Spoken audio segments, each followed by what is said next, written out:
My mentally ill wife crashed our car for an insurance claim, but accidentally unalived someone, then went totally insane during the prosecution process. A while ago, my wife Amanda got the brilliant idea to make a lot of cash by crashing our car and writing it off for an insurance claim. I told her no, as this was our only car and we could not afford to lose it, but a few days later she came home bawling her eyes out. I asked what was wrong and why didn't she drive home considering she took the car, and after she calmed down she explained, well, she took our car for grocery shopping, but actually drove to the nearest traffic light on the main road. She suddenly accelerated at a red light and drove into an oncoming vehicle at top speed. She somehow wasn't injured, but the other vehicle had a 52-year-old woman and her 19-year-old daughter, both of whom were unalived. Immediately upon impact, she jumped out and fled the scene on foot. She had done it for the insurance money, she said. We needed it, she said, but something went terribly wrong. I couldn't believe what I was hearing. She said she didn't mean for it to happen like this, and that she panicked. I don't know what her thought process was, but this isn't the first time Amanda has acted like this. She'd always been impulsive, but mainly with little things like splurging on clothes or planning a random trip. But crashing our car, taking the life of two innocents, and fleeing the scene wasn't on my bingo card. The first time she started showing impulsive behavior was when we were fresh in our relationship. We had been dating for about a year when she decided,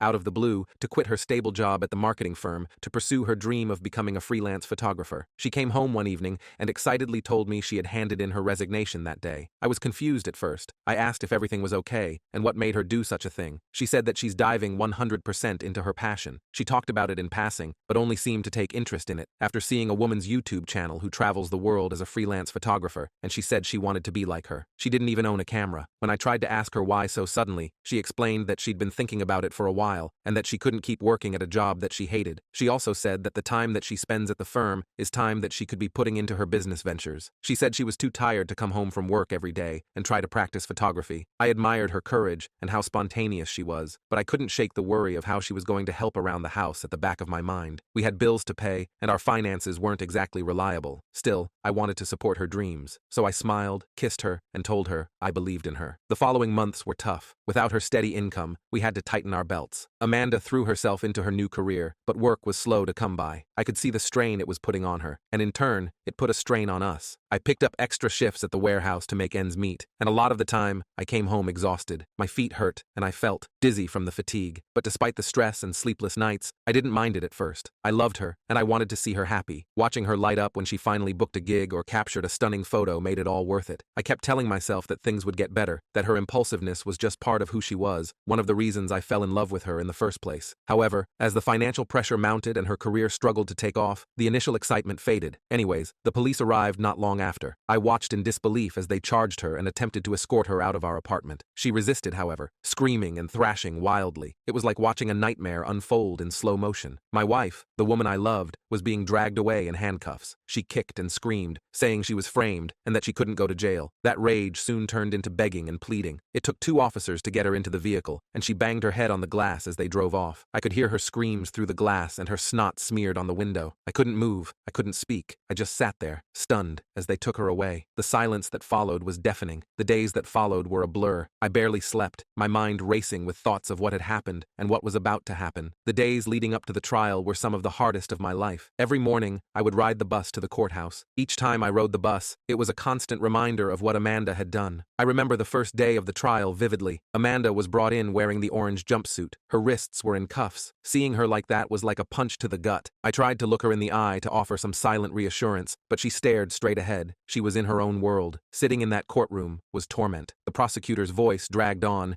detailing the events of that day with clinical precision. Riding the bus back home each evening was the worst part. The ride was long and lonely. It gave me too much time to think. I hardly slept during the trial. My nights were spent tossing and turning. Every time I closed my eyes, the image of that crushed car and Amanda's wild eyes, as she told me what she'd done, was shown clear as day. It was during a particularly grueling day in court that I realized just how much of a toll this had taken on me. The next day, the courtroom was silent, the air heavy with anticipation as the prosecution made their case. Amanda sat beside her lawyer, and she kept looking around the room frantically. When the prosecutor was speaking about the evidence they found, she stood up. Her voice was piercing. She got up and pointed at the prosecutor. She screamed, saying that he was lying. She said this whole thing is a setup, and they're all in on it. The judge looked confused, and Amanda kept screaming, saying he didn't understand because they were all plotting against her. This time she was pointing towards her head. The judge banged his gavel, trying to restore order, but Amanda was beyond control. Amanda said that she heard them and that they were working with the prosecutor. She said the voices are trying to control her and are trying to ruin her life. Her lawyer tried to calm her down, but it was no use. Amanda's eyes were wild. She yelled again, saying to the judge that he couldn't trust them. She began looking around the room as if searching for an ally. "They're part of the conspiracy, all of them," she exclaimed. The judge ordered a recess, and the bailiffs moved to escort Amanda out. She fought them, screaming incoherently about plots and voices, her accusations growing more bizarre by the second. "You're all part of it," she shrieked. "You're trying to drive me insane." Her lawyer, looking harried and exhausted, addressed the court. "Your Honor, my client is clearly not mentally fit to stand trial. I request an immediate psychiatric evaluation." The judge's patience had clearly worn thin. He nodded and agreed. He said we would reconvene when she had an evaluation. The next few days were a blur of medical assessments and legal debates. Her lawyer argued passionately that Amanda was not responsible for her actions and that she was suffering from a severe mental breakdown. The prosecution pushed back, but it was clear to everyone in the room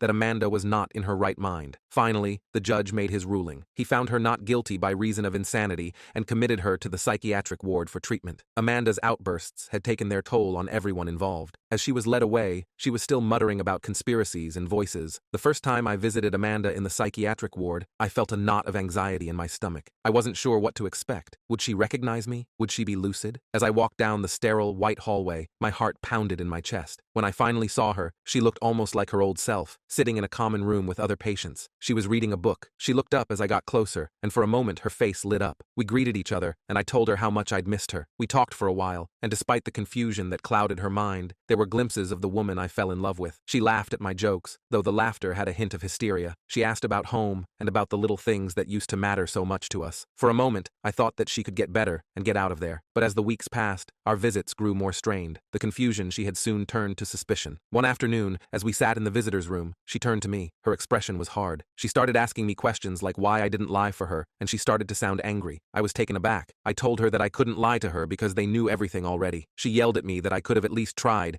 and said that it wasn't her fault. She said I didn't support her. I told her that I was supporting her now. I came to visit her at the psych ward as often as I could, which was almost every day. Considering I no longer had a car, I thought I was doing a pretty good job. She told me that being there for her wasn't enough. She said I should have done more and protected her. With each visit, her hostility grew. She accused me of not caring, of abandoning her. She questioned why I didn't cover for her, why I didn't make up a story to save her. Her paranoia got worse, and the accusations became more and more wild. One day she asked me, "You're part of it, aren't you?" She said that I was a part of the conspiracy against her and that I wanted this to happen. I reassured her that this was the farthest thing from what I wanted and that I loved her. I just didn't know what to do. She screamed and said that I never knew what to do. She stood up so quickly that the chair toppled over. The nurses rushed in, and I was escorted out as she continued to shout. Her words turned into incoherent sobs. As I walked down the hallway, I felt a crushing weight of helplessness. The woman I loved was slipping further away, lost in a world of delusions and anger, and there was nothing I could do to reach her. I wondered how much longer I could keep coming back. Each visit left me more heartbroken than the last, until, finally, I couldn't take it anymore. The last time I saw her, she was a shadow of the woman I once knew. Her eyes, once full of life and love, were now empty and distant. She didn't even recognize me. As I left the psychiatric ward, I knew it was the last time I would ever see her. I tried to move on with my life, but the weight of what had happened hung over me like a dark cloud. I couldn't escape the memories, the guilt, the feeling that I had somehow failed her. The woman I loved was lost to me forever. The first step was letting go of the life we had built together. It wasn't easy, but I knew it was necessary if I was ever going to heal. I sold all our belongings, the furniture, the TV, even the little knickknacks we had collected over the years. Each item I sold felt like I was leaving behind a piece of my old life. It was a painful but liberating process. With the money I made, I decided to get myself a car. Nothing fancy, just something to get me around. I found an old clunker at a junkyard, a beat-up sedan with a lot of potential. Fixing up that car became my new project. I spent hours in the garage, tinkering with the engine, replacing parts, and slowly bringing it back to life. The work was therapeutic. When I finally got the engine to roar to life, I felt a spark of pride that I hadn't felt in a long time. That car, with its scratched paint and dented doors, was a highlight. With money tight, I knew I couldn't afford to keep the apartment on my own. I started looking for cheaper options and eventually found a shelter that offered temporary housing. It wasn't ideal, but it was a roof over my head, and it gave me the chance to save up some money. Moving into the shelter was humbling. The stark, shared living space spaces were a far cry from the home Amanda and I had shared, but I reminded myself that this was temporary. I sold off everything else I didn't need: clothes, electronics, anything that wasn't essential. Living with just the basics was surprisingly freeing. It's been months now since I last saw her. I've tried to pick up the pieces of my life, to find some sense of normalcy, but it's not easy. The memory of that day, of her wild eyes and frantic confession, haunts me. I often wonder if there was something I could have done differently, some way I could have prevented all of this. But in the end, I know that some things are beyond our control.